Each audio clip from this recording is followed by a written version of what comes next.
Yes, we are live. Welcome, welcome, my dear beautiful friends. This is episode number 145 on the Zero Point Healing Show. And today I have with me amazing guest, Vos, and we are talking about the Shamanic Healing Approach. And this is one of those beautiful healing modalities that personally has interested me a lot. So I'm looking forward to the conversation that we are going to have today. Just before I start off with all of this, just a short intro about me. I'm Vishnupriya. I'm the founder of Zeropointhealing.com. It is a web directory that I have created for all holistic healing practitioners with all sorts of holistic healing modalities. Through this journey into this holistic healing world, I got certified in multiple different modalities, and that kind of created so much interest in me towards creating this platform where I can see all the holistic healing practitioners and modalities coming into one place. So that's me, and that's zeropointhealing.com. So if you are a client looking for any kind of solutions for the challenges that you're facing in life, zeropointhealing.com has so many different practitioners from all over the globe who will be able to assist you in all sorts of different areas of your life. And if you are a practitioner yourself, then I invite you to come to zeropointhealing.com. You can create your free profile, and you can also have this interview with me if you're interested in that. Alrighty. I'm moving on to my guest here. Welcome, Vos. Thank you so much for being with me. It's such a pleasure to have you in my show today. Thank you, because it's a real honor to be asked to give an interview. And so here we are. And yeah, I'm really excited to share my work with you and Beautiful. who is watching.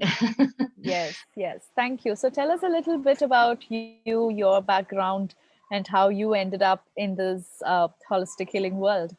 Okay, so basically, as you can hear from my accent, I'm not English, I'm Dutch.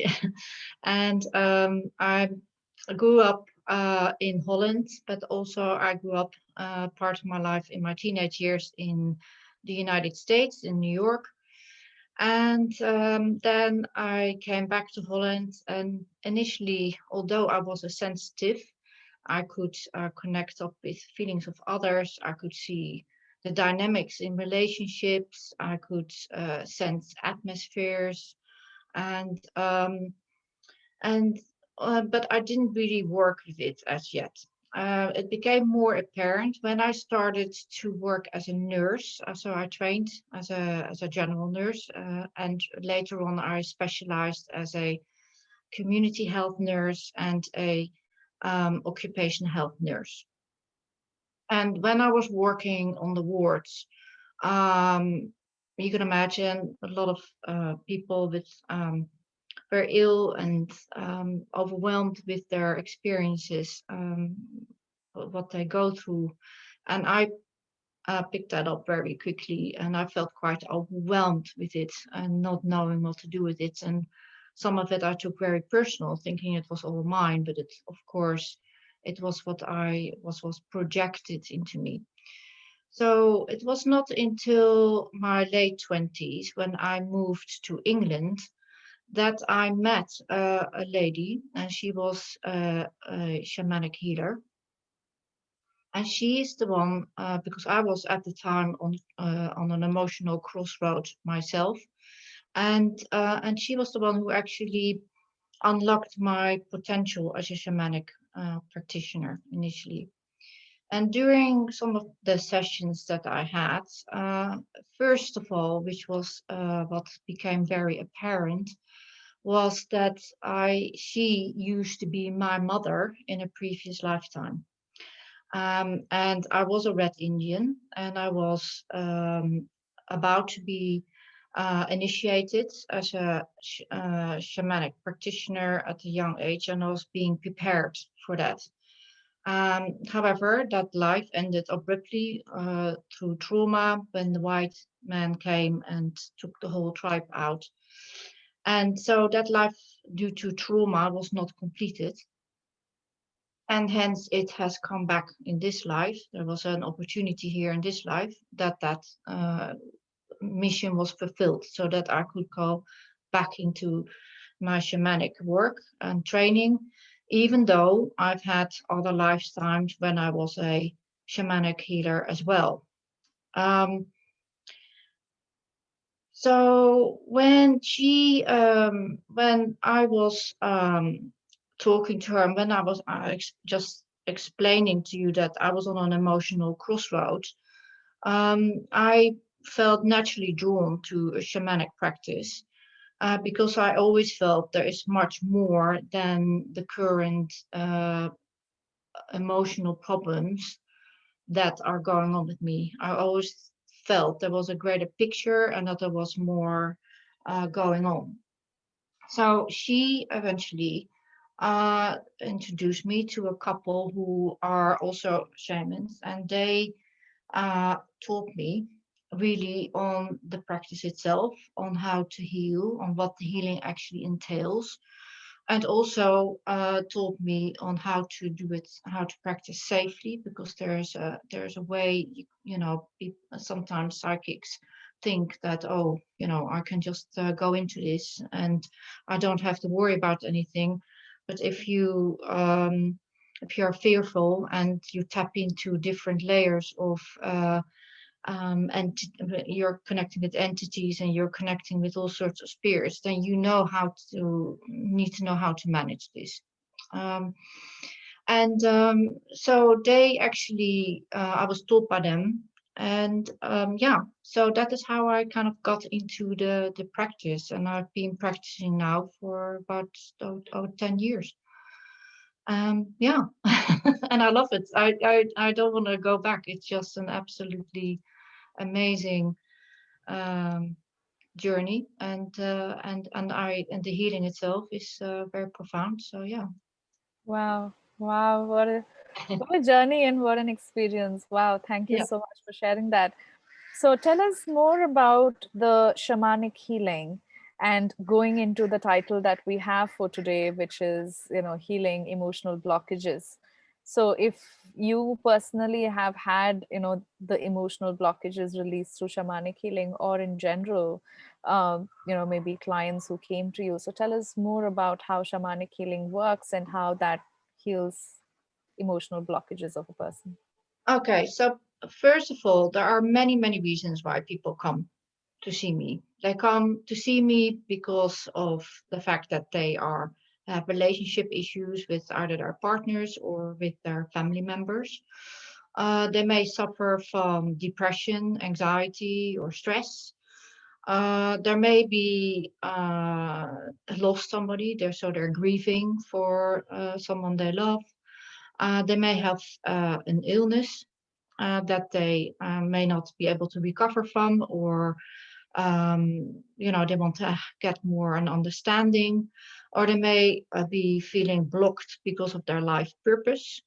And there are also children and families come and see me because children are very sensitive to what's going on around them and have far more awareness than adults. And they are their parents take them to me to find out what's going on with them to help them move forward on their path. So that's number one. And then what is very interesting is that a majority of these people that are clients that I see have had extensive therapy, counseling or therapy or psychotherapy. And even though that has been quite helpful, um, they still come up against a block, and they cannot understand why that block is there, and how to then go through it to say, okay, my past is behind me, because they think a lot of people have this tendency to think that all the problems that they are currently experiencing has only to do with their current life. But actually, um, if once they realize there is a bigger picture, that for example, we choose our families and we connect up with family members that we may have a karmic link with. And it's often the family member who you have the most trouble with, uh, you have the karmic issues with. Also, there are links to um, past lifetimes that have been experienced as either traumatic, haven't been able to be completed, and need to be still worked out in this life. Or it's to do with ancestral influences, or, or ancestral wounds that need to be addressed. And it's often when we are in a physical body and we're the next one in line, so to say, then we are given the opportunity to help the tree to clear some of the traumas that have been going on for a very long time, for centuries, and you can clear that. And the beauty of it is that it's also a gift if you work on your own emotional issues, because you're not only working, you think it's just your emotional issue, but actually it is an emotional issue that goes further up the tree, and that you just happen to catch on to because it's you who is going to try to shed some of this. And then, you know, the beauty is that once you clear it, your descendants will feel the benefits of it. So yeah, so that is a little bit the main points that I need to kind of point out to you on how it works. Wow, this is so amazing, and it's generations after generations that this is, taking its benefits, right? So wow, this is so amazing. Um, Maybe can you give us little more examples with client stories also when Yeah. somebody comes to session? How long does the session usually take? Are you doing it online? Online, I do because of the pandemic, of course, it's been very difficult to have practice on face to face because of all the restrictions. So I have been doing a lot of online, connecting up with people online, and then what I use some cards. These are called Dankini cards, and they give me further clues about what's going on with that person. And then I can I tune into them, and then whatever issue comes up, I will explore further, and then I know I will tune into the people that, or the spirits that work with me, and they uh, point me in the right direction to see, okay, this is actually the sticky point as to why this person struggles to progress with their life. Um, Now, there are, for example, there are women, predominantly women, that come into that I see that are, tend to be people pleasers, and they still come from that um, thinking that the husband comes home, you have to make their dinner, you have to make them all happy and prepare for them, and they forget to put themselves at the same level as their partner. They always put their children first before themselves. So basically, a woman can put herself last and then feel unfulfilled. And so then there are two things that come up in a session. So they A, don't feel that they are fulfilling their purpose, and B, there is something going on that stops them from fulfilling that purpose. And like what I was saying before about the ancestral tree, if there is a history, and of course, when we look back at our ancestors and how they have been and how they had to and how they walked through life, um, many people were suppressed. There was a lot of fear happened to them. There was a lot of trauma due to a war or due to poverty, all sorts of reasons that could have happened. But also, they may have had in the line, women specifically were suppressed and were not allowed to speak out and use their voice and give an opinion on how they felt about things. And then if there are ancestors there who they're although they're dead, some of them don't think they are actually dead, and they still operate from the time that they lived in and dominate the person who is in the physical body and demand and expect a certain behavior. And that can be very intrusive, and people don't realize that actually that ancestor is still hanging around, and it could be just not one, but it could be multiple. So that then needs to be addressed, and the naughty ancestor, so to say, needs to be released because they are very much present in the auric place of the physical body. And so I then get advised to take that particular person out, and who is then handed over to whoever is responsible for them. And that creates space. And then after a healing, people often say, God, I feel so much lighter. I feel like I've more courage. I feel like, yeah, I can actually make that step that I thought that I previously couldn't do, you know?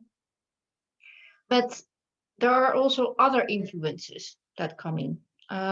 It's not just the ancestral trauma or wounds that need to be looked at and that we carry ourselves and need to address.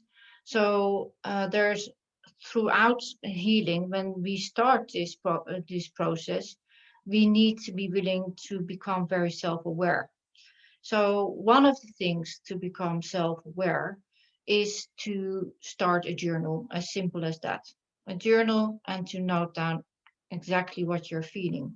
What is it actually? What is stopping you? What is the underneath the most obvious causes that are actually preventing you? What comes up? What are these feelings that are coming up for you? You know?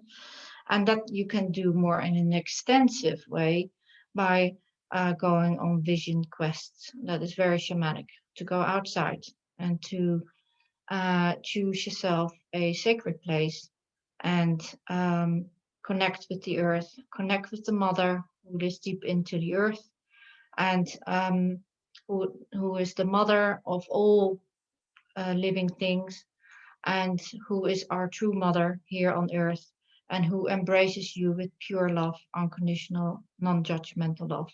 And but to her, you can always ask, and your answers will be given many a times. Um, so just coming back to one of the issues that can come up if you have an ancestral on you, or that there are ancestral complications that are affecting you emotionally. There's also on the other side, there is the past life traumas that come up. Now, past life traumas can be any can be very extensive. So in life, in how our how we are when we start on our journey on the planet, we choose what life type of lives we want to experience. So each life is an experience, and it's something to there's something to learn from. So we can either choose very dark lives, to extreme dark lives, to light lives, to very extreme light lives. And extreme lights can be extreme suffering, where we've been extremely suppressed, where we have been a victim many a times. And during those lifetimes, we may have, as a consequence of our trauma, have lost pieces of ourselves. So, for instance, if your purpose is to become a healer, but you are not progressing with it, then that could be is that you've had a past life, where something, where you may have died in quite horrific circumstances, and that part of the wholeness of that spirit in that lifetime has been kind of put away temporarily because it's in shock. So during a healing, what then happens? So this we're talking about soul loss and soul retrieval. So what happens during a healing, like in such circumstances, is that the experience is brought up in the healing, and then the trauma of that life is released, and then the wholeness of the original intent of that spirit is reintegrated into the being, into the person you are. And then once that happens, that reawakening happens. And it doesn't happen, it happens instantly, but the feelings of connecting up with the powers that you thought you didn't have, you have again. You are reconnecting again with all these parts. And that's very beautiful. And it's a very emotional process, because it's, even if somebody is completely like, yeah, well, I'm open to this, but when you are going through such a healing, your deeper conscious really knows. It remembers everything. It stores everything. So when you come back into that memory, it can be very, very profound. And that helps someone in then to again pick up their tools and say, okay, yeah, I am now have more the courage again to maybe find my way forward, and to actually uh, live my dream, and to what I want to do, and what I have intended to do. Um, then during the healing, what also frequently comes up, as I was saying, for the karmic stuff. So karmic stuff, for a lot of people, sounds very frightening, but actually, like I was saying before, we've had all dark lives. We're very bad people in once upon a time, and we were very good people once upon a time, and none of us is squeaky clean. I'm definitely not squeaky clean, But my point is that we are here on earth to experience and to understand all the subtleties of light and dark, and how it all comes together. But when we pass over and we have been a very naughty person, then we realize what we have done to another, and we feel guilty. And if you then step in to a family, in your current family, where a mutual attraction is guilt, then of course that guilt feeling needs to be worked out. So it's about the guilt in the ancestors, and it's the guilt that one carries within themselves, and to basically let it go. And of course, that's not as simple to do so, because all of us and our DNA is riddled with religious intimidation and fears. So, you know, they don't want to go there, because they think, oh, I'm going to go to hell and all that kind of things. And but it's about understanding that hell doesn't exist, and that that we are here to experience, and that it's about, and if you fully start to integrate all the memories and see and realize, yes, I can now forgive myself for my actions and I can work through it. And there was actually, maybe there was a reason why I became such a baddie, you know? Nothing happens without a reason either. So, and that you can forgive it. You can let go of so many things, and ultimately, you work towards stepping off that karmic wheel and going to work towards your enlightenment. You see. So Yeah. yeah. And how long usually these sessions usually take when a client comes to you? Well, as you probably can understand, because it's complex. The issues are complex. Somebody can come with something very simple, and and they think, well, this is just very simple, and I just need to kind of work with it in 5 minutes, and then I'll be gone, and that's it. Well, that's not how it works. All these aspects need different sessions sometimes, and also depending on how the person is feeling and what comes up. A session at my initial healing session will always take about an hour and a half because first, when I see somebody face to face, then we have an introduction about kind of what is happening, what are you, what are you trying to um, let's try to work out this puzzle for you so that we have a starting point. And then that will take sometimes a half an hour or more. And then after that I will ask the person to lie on a massage table, and I cover them with a blankie, and then I ask uh, my team to come in. And of course, I'm only a facilitator. I'm not doing the actual work. And then I work through their energy field, aura, and their chakras. And I take out and either energy blocks that could be based on negative self-limiting beliefs that have been happening since very early on, and how they were spoken to by and how their experience were in this life, or their own restrictions and how they think, and also the echoes of past life that are taken away.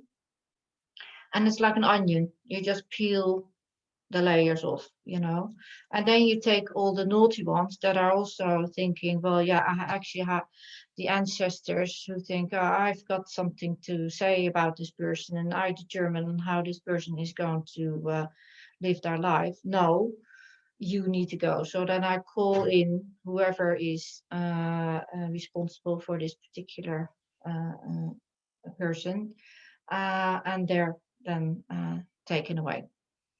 So yeah, and like I said, with the soul loss and soul retrieval, and the integration, that is often a very takes sometimes a bit longer because a lot comes up. And also, it's important, especially on the first session, that people feel safe and that they are fully prepared, that there are no surprises, and that that they can go through it with me. And then I usually, at the end of our session, I give them homework to do, because don't think for a minute you can just walk away and think, well, that was it. Vos can clear me out and then everything is hunky dory. No, that's not how it works. You are ultimately responsible for your own healing process and for your own spiritual growth. So the self-awareness process is constant. You need to be on it. Like, you need to understand, okay, this is what's happened. This is what has been released. So what is now, in a couple of weeks, oh, now what I'm feeling. So you come up to the next layer, so to say, because it's been cooked and ready, and you need to work on it again, but you need to understand it, and you need to listen to your feelings. So And the problem is with a lot of people these days, because we're all working behind computers, and we all have, a majority of us have jobs that are very mentally focused, we forget to go into our hearts. And the heart, that is where is your epicenter of your truth. And if you're not willing to go into your heart and look at the state of it and address it, then you're not gonna, then it's life is gonna be a bit more challenging, you know. But it's once you work in it, you can do so much, not just for yourself, like I said, but also for those that have passed on already, and for those that are about to come. You know, you clear the way, and that's a beautiful way to heal. And then, you know, with children, for example, it's quite interesting. I love working with children, because they are so much more tuned in than adults are. And don't ever dismiss a child, I would say. You know, they're far more clued on. And so, you know, for example, it's a nice story. There was a mother who contacted me, and she was completely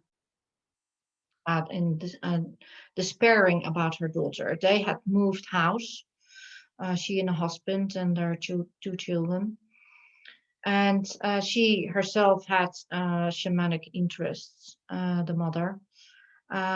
But their daughter, who was she was about 12 years old, was absolutely not coping in school, had anger, a lot of anger inside of her, tantrums, and kept everybody awake at night. And that went on for about a year and a half, 2 years. And the mother did everything to get this child back on the road. But no matter what she did, the counseling, therapy, or whatever, nothing seemed to be working. So she came to me. First of all, she came to see me personally with her together. And I always, I need to point that out, I don't see children on their own. I always see a child with the parent present. And this child, I was tuning into her, and I thought, oh, what immediately came up for me was there was something in the house, and it was in her room. And I said, after I did a short healing with her, because actually children are usually quite clear. They're just because they are, you know, they may pick up some elementals, but they are usually quite clear, their aura. Um, and I said to the mother, well, next thing I would like you to do when you get home, can you take a couple of pictures of her bedroom, and the house, and this and this and that room. Anyway, so next thing I get the pictures through, and immediately I noticed there was a shadow in her bedroom. And I thought, yeah, this is just this, and it was the previous owner of that house that was still, who wasn't really aware that he was dead and was still roaming about. Anyway, so I went over to their house, and because that's also part of my practice, I sometimes go alone into houses, and I clear houses of entities and earthbounds, or I work in a group with other practitioners of the same in the same field. We clear houses and land. And so I went into the bedroom, and I knew it, and he was waiting for me because he knew that I was there. And he had been a very, very naughty man in his life, as you can imagine. You know, he liked children very much for the wrong reasons. So he was sent on his way. And then I looked around the house, and there was another um, monk who was a monk that was totally not behaving as he should do either, who was pestering her other child. And anyway, so I did the clearing in that house, and a couple of days later, the mother contacted me. She said, "Now, Vos, I can't believe it, but we're all sleeping. Finally, we're all sleeping again, and she's doing fine in school. There are no more tantrums, and everything is fine." And that has continued to be the case. Wow, So, beautiful. so Yeah, the magic that kind of gets created out of this is so amazing.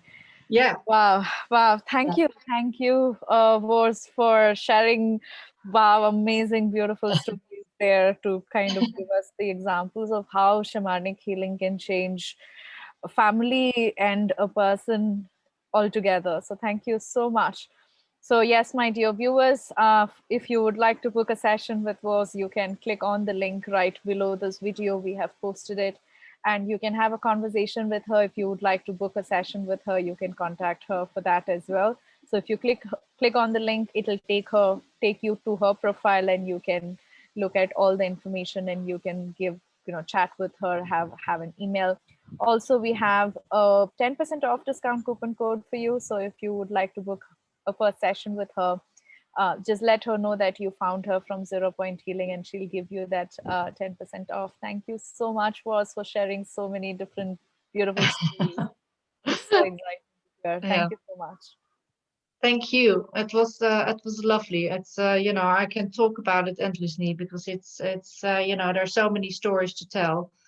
And yeah, just amazing how how somebody who comes in with, for example, depression, and then you start to connect up all the dots, and then a whole other world starts to open up and think, oh, okay, well, I didn't realize that, and then it starts to the puzzle of the all the pieces of the puzzle all come together, and it's so incredibly it's effective.